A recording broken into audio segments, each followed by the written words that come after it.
a wine channel, VVB. So we still have Roberto Cioaca here to talk to us about Romanian wines.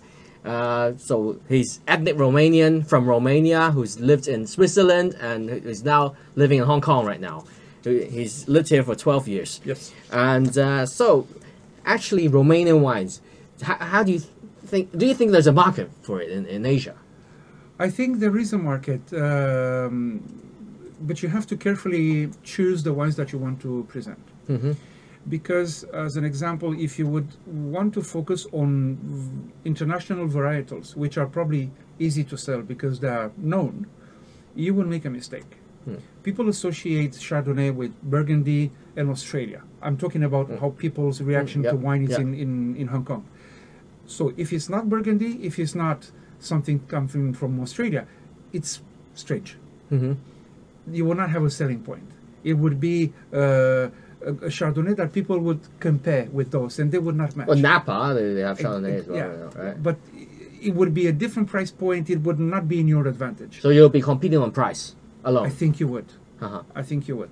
Easier, from my point, this is my philosophy. I'm bringing wines made out of local grapes because they come with a story. Romania is one of the oldest producers of wine in the world, as you know. There is a big tradition there. The wine industry, it's very important for the Romanian economy. Even they don't export very much, but there is a big local market. So why is it that the Romanian wines don't export so much? First of all, because there is a big local market. So people drink everything, basically. I think They most drink people most of their own production.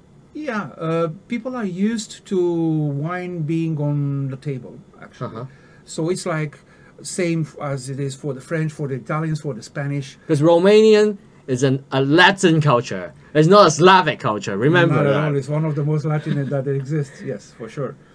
It's more closer. The Romanian language actually is closer to the old Latin that Italian is. Yes, that's why I can read most Romanian without you learning much. You do quite well. Yeah. So yes, I would, to get back to what we were saying, I would bring wines made out of indigenous grapes. You would have a chance because you cannot compare them with anything. They're unique. They have their own character. They have their own story, and you have a better chance if you do that. And is it difficult to educate the drinkers here in Asia, this part of the world? Because people here are quite conservative. From my experience, that they want things that are familiar. This is probably the big challenge. Yeah. If you want to put a Romanian bottle of wine on the shelf in City Super, let's say, I'm not sure it's going to sell that much. Right, because people are not familiar with it. Exactly.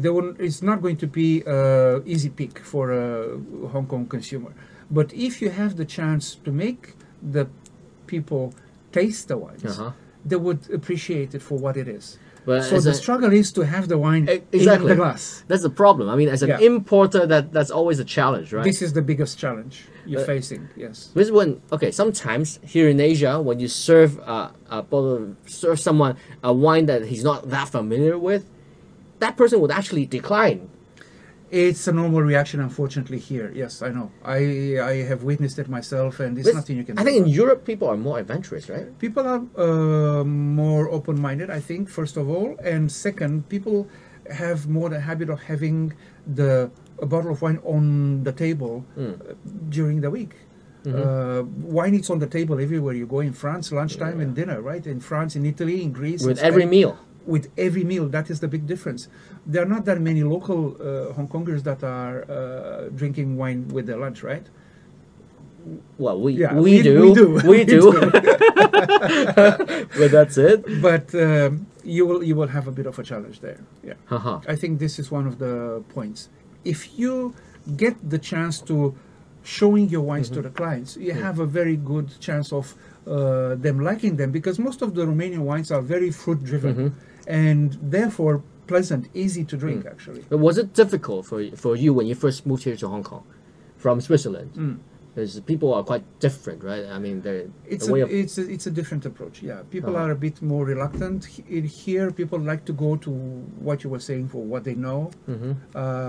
Probably because they don't spend that much and they don't drink that much. They want to have sort of good value, known product that they don't take that many risks with. And in terms of wine knowledge, what do you think? Do you think Asia has improved a lot these days? A lot. I mean, if I'm thinking about how things there were 12 years ago when I arrived, I had my circle of people who are wine lovers, and we are part of Hong Kong Wine Society and that Wine Society and whatever. Like we are, but the general public was not that much keen to drink wine.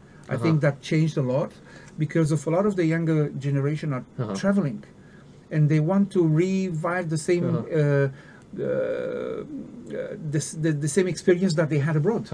So they would look for Italian wines because they went to Tuscany, they went to Piedmont, and once they come back to Hong Kong, they would like to try something similar. So in order for them to accept Romanian wines, do you think we should get more Hong Kongers to travel to Romania first? we should push them somehow, yes. But I think that in Japan, things are a little bit different, right? A lot of Japanese, they do like to visit Romania. They do, and actually Romanian wines are very well represented in Japan. Japan, it's a big market in Asia. Okay, Chinese market is the biggest, but I would say But China is more for quantity, not for quality. That's what I was just about to say. China market is probably for medium to medium lower ranges. Well, that's where you sell all your demi-sec or the semi-sweet, semi-sweet wines. Exactly, yes. I think every time they go to Eastern Europe, they expect to buy some semi-sweet wines in China. Like I said, that changes. Even the Romanian public's perception changes, and people are looking for more a different style that they were used to 20, 30 years ago. Okay, so let's try the wines first. Let's try some Feteasca Neagra. So we have the first red, that's the Moschia de la Tohan, with the red one, the red version, which is made from Feteasca Neagra grape. Yes. So it's 2018. Can you tell us a little bit about the Feteasca Neagra grape? Feteasca Neagra is the Romanian grape by excellence. Is not the most planted grape. So what is the most planted red grape in Romania? I've always thought it's Feteasca Neagra. What do you think? It's Cabernet Sauvignon. Actually, it's Pinot Noir. Oh, actually, when you were saying international varieties, I was thinking actually the only international variety that stands out in Romania is Pinot Noir. Pinot Noir is very nice in Romania, yes. It's very nice and it's very cheap. I think the price point you can beat a lot of New World countries. Probably, but you've been to Romania a few good years ago, right? Yeah. Things changed a little bit. Things are more expensive now. Yes, we are producing better and better quality, and therefore prices are higher. I see. Yeah. And I think the economy in Romania has improved a lot in the past 10 years. Romania has, you will be surprised, has one of the highest growing rates in the whole Europe. Yeah. Because 10 years ago, I went to Romania and I thought, okay, this is the Dongguan. This is the factory for the Italians. Maybe. Yeah. That changed dramatically. Okay. Let's get back to the Feteasca, right? Okay. What do you think? Wow. Well, I know it's spicy, man. It's very Feteasca spicy. Neagra gives those spicy character to the wine. They're much orientated on the plum, kind of ripe red fruit. The color is very deep. Huh? It is very dark, yes. Wow. It's almost Saperavi-like. The Feteasca Neagra means the black Feteasca, so it is. Well, Feteasca means little girl. Or maiden. Like that. Maiden. Yeah. Okay. Yeah. Wow. I love the nose, actually. It's beautiful. And there's a bit of white pepper to it. It's a bit of bitter chocolate also. Bitter chocolate, yes. yeah. It's specific to Feteasca Neagra. So the winemaking of this wine, is there any still? oak? No. Still? Not still. Only. Wow. Only still. I'm impressed. Because I thought there's probably a little bit of oak, but no.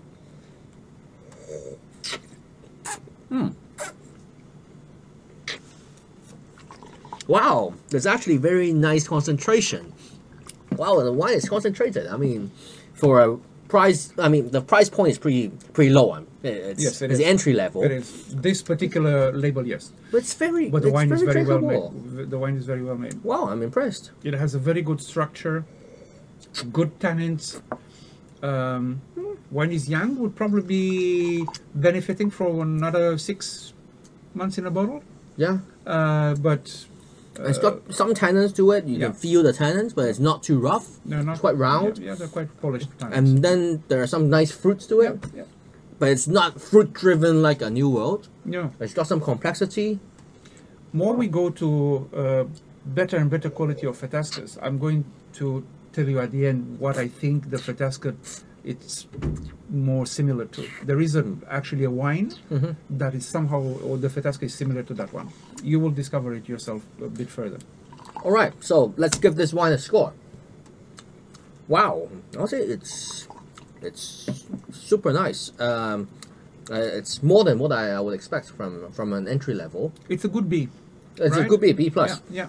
Solid B plus. Yes. Yeah, but it's not a wine that I would buy a case of. Definitely not. But every now and then, and then you see, we're talking about simple wines that you're going to have with the barbecue, because this is when everybody's being the. So Romanian barbecue, it's all about meat, right? Meat. Okay. Meat. Meat. Meat is the mince. Yeah. Okay.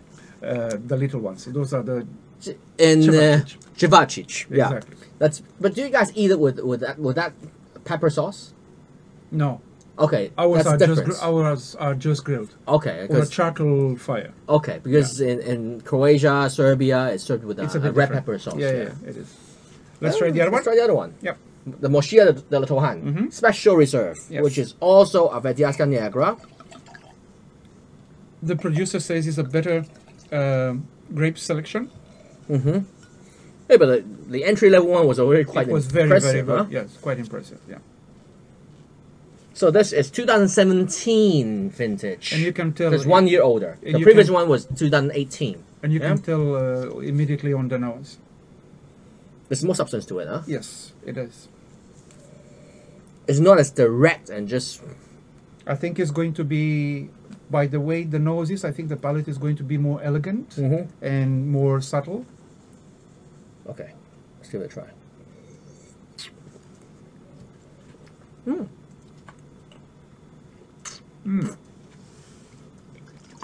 It's certainly a bit more complex.